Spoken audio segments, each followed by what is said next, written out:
These are the materials you will need to make a face mask shown in this video. A sewing machine, 2 different colored fabrics, both 8 by 11 inches, a strip of fabric that is 2 1/4 by 45 inches long, scissors, a ruler, and pins. The first step is to make the face covering.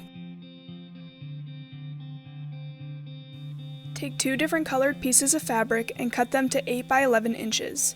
The different colors allow you to know quickly which side you last wore against your face so you can reverse the mask the next time you wear it.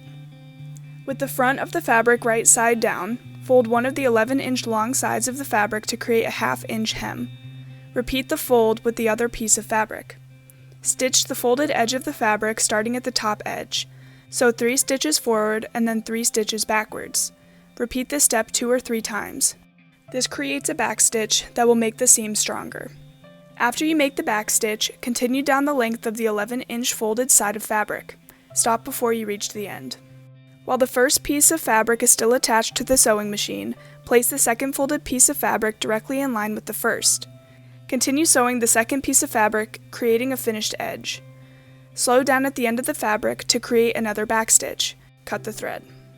Place the sewed edges of the 2 pieces of fabric together, the right side or pattern side of the fabric facing each other.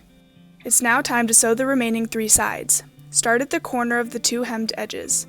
Make your back stitch and then continue sewing down the 8-inch edge. Your stitches should be 1/2 inch in from the edge of the fabric.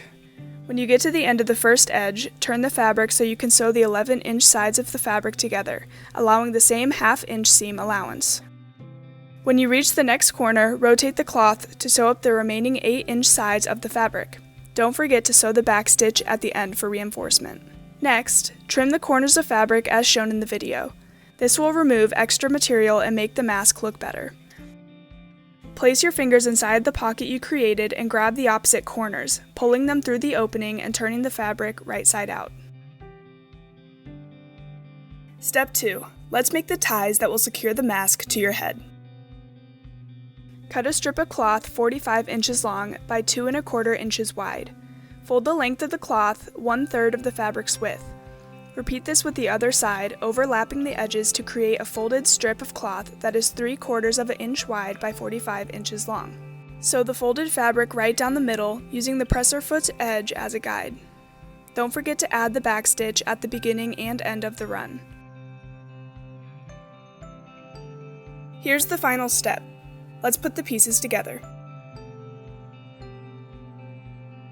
Fold the mask lengthwise so that 2 11-inch sides are next to each other and the open edge is at the top. Place one end of the completed tie between the 2 mask corners at a 45-degree angle with the raw edge facing out. Pin it in place. Do the same with the other end of the tie, placing it between 2 corners at a 45-degree angle. Leave a 1/2 inch of the ties exposed past the edge of the mask. On the folded edge of the mask, measure 3 inches in from the outer edge and mark it with a pin. Do the same on the other side, measuring 3 inches from the outer edge. Starting at a corner with the tie in place, remove the pin holding the tie, use a back stitch, and then sew diagonally to the pin marking 3 inches in from the edge. Repeat this procedure on the other side, and remove the pins. And this is how you wear your mask. Cut the tie in the middle, half the distance between the corners of the mask. Place the mask over nose, mouth, and chin. Secure the mask by tying the ends together over the top of your head. Reverse mask next time you wear it, and wash the mask before wearing it again.